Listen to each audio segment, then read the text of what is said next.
Hello, my name is Amber Cranfield. If you're receiving the link to this video or this video is because you are going to be a teacher for my son Caden Cranfield. And instead of trying to meet with a lot of teachers separately, I figured it'd be a lot easier to make a video so you guys can get some of the information that you need. I'm also going to include a PowerPoint that I usually do with the teachers individually, but because with 7th grade he has a lot more teachers than normal, I think this is the best way. But always remember that if you want more education or you have questions, you can contact me and I can meet with you during an off period or whatever time is convenient for you. So again, my name is Amber Cranfield. My son is Caden Cranfield. He's a 7th grader at Brazosport Christian School. And I wanted to tell you a little bit about his hemophilia. It is a genetic disorder. He was born with it. We found out when he was 9 months old, but he has had it since birth.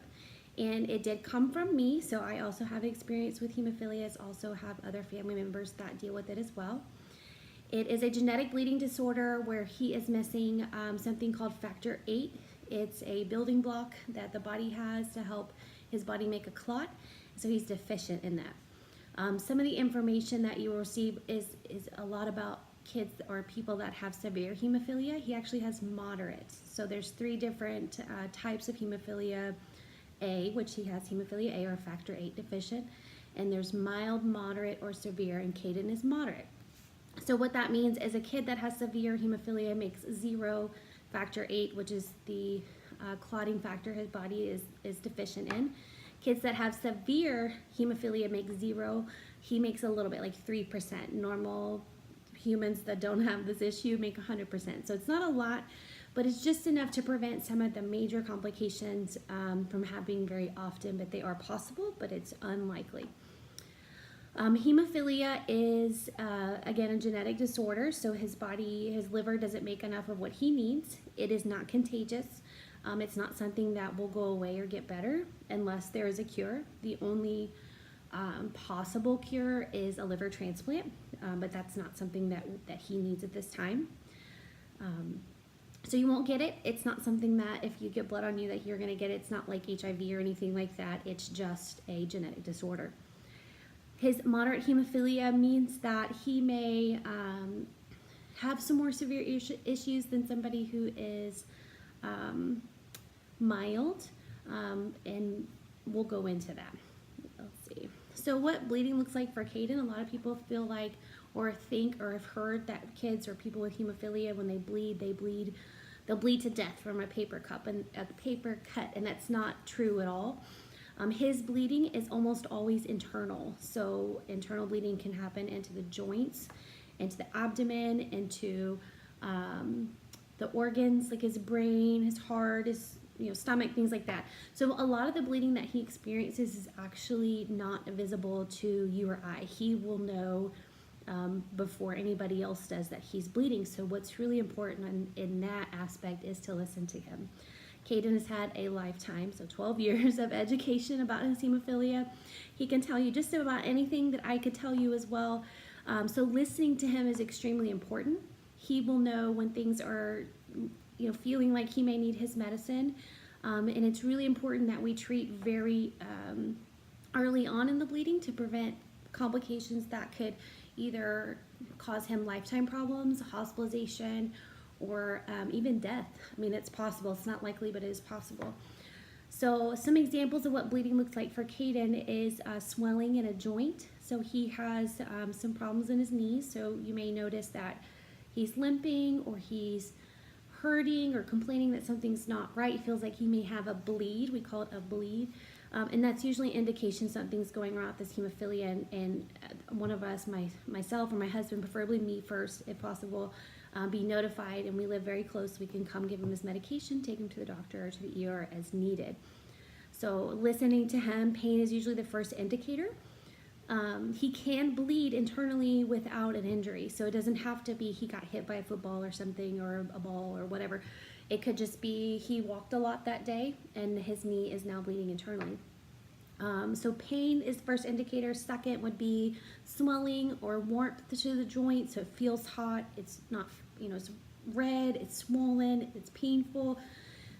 Or it could be maybe a severe headache. If he was hit in the head and he wasn't treated appropriately, he could actually get bleeding into his brain, and some of those would be, headache, altered mental status, so not acting like himself, or confusion, or even seizures. That is another possibility. Not likely, but it is a possibility. He can get some what we call like non-injury related bleeding from walking a lot, doing a lot of physical education over his normal, what he can tolerate. So running long distances, or lifting weights that are way over the amount that any normal 7-year-old should, or 7th grader should do. And then, of course, if he was physically assaulted by another student, it's very likely he will have internal bleeding, and we would need to address that as soon as possible. Paper cuts, not really a big issue. Put a Band-Aid on it, hold pressure.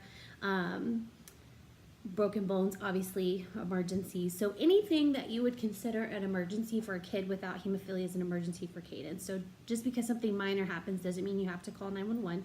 But if it's something you would call 911 for with a child without hemophilia, we'd also call for Caden. I am a registered nurse, so I do have lots of education about this. We give him IV medicine at home or at school as needed. And that's pretty much the only way to treat hemophilia. Mouth bleeding can occur if he bites his tongue, loses a tooth. I think he's done losing teeth, so he should be fine with that. And there is an oral medication we can give for what they call mucosal bleeding, so basically the mouth. But ultimately, he's probably going to get an IV medication regardless to help with that bleeding. So just remember, anything you would call 911 for a normal kid, you would also call 911 for Caden. Otherwise, communicate with myself and Miss Key so we can make a decision based on what happened and what needs to happen from there. Miss Key has known Caden for many, many years. She's had or been his nurse, at school since he was 4 years old. So she is very educated in all things Caden and all things hemophilia. So reach out to her if you have any questions. The biggest thing is communication. So if Caden tells you something's hurting him, let him talk to Ms. Key or go to Ms. Key and let us decide from there. Is it hemophilia related or is it not hemophilia related? He could have a normal headache and get a Tylenol and be fine. But she is kind of like my first line of treatment for him when I'm not available for him. Failure to communicate is one of the biggest things that could lead to permanent or severe issues with Caden. So I would encourage you not to wait till the end of the day to send me a text or an email. I would address it as soon as it comes up. That way we can prevent any bigger problems, because if he continues to bleed internally and it's not addressed, he could have some major issues. Another great thing to remember is to listen to Caden. We have done lots of education with him about communicating when something's going on and letting us know. His doctors have also done the same, and he's kind of like your first indicator something's going on. He is a child, so there may be times where he may over-report. So just like I said, not every headache is hemophilia related. It doesn't mean he's bleeding into his brain. He has normal, ailments that everybody else has. So we've also kind of done some education with him to teach him the difference between normal pain and hemophilia pain, and he's working on that. What's new for Caden this year, he's been in physical therapy twice a week throughout the summer and most of the end of last year. He still continues to go, but we'll kind of taper off a little bit. And he's wearing what they call orthotics, or braces, on his feet and ankles. It goes right above his ankles, so not the whole leg, but kind of lower calf area. And those may cause some issues for him, and we're aware of that. We're working on it, so he may have some soreness during the day, and he is going to take an extra pair of shoes to help when he's not tolerating the orthotics. So you may notice that he will change shoes during the day or have issues with that, and we have medication to help with his pain.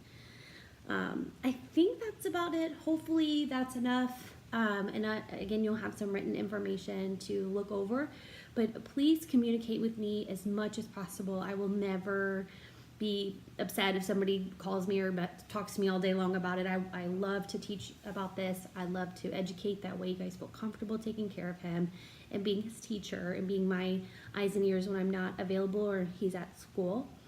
So reach out to me. You can text me or email me. All my information's correct in RenWeb, and that's about it. If you have any questions, I will talk to you guys soon. Thank you.